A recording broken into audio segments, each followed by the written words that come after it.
Yesu ati jye ndi kumwe nawe ujye umuhanga amaso ujye umuhanga amaso ujye umuhanga amaso ajya arinda umutumbiriye ku manywa na nijoro ujye umuhanga amaso ujye umuhanga amaso ajya arinda umutumbiriye ku manywa na nijoro.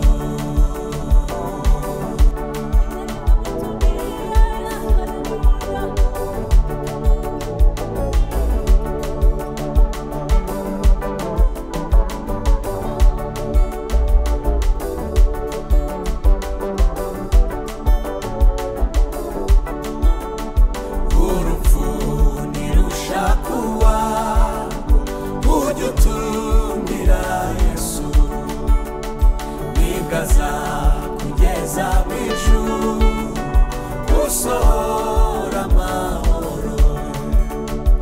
Urupfu ntirushakuwa ujye utumbira Yesu wigaza kugeza mu ijuru usohora amahoro.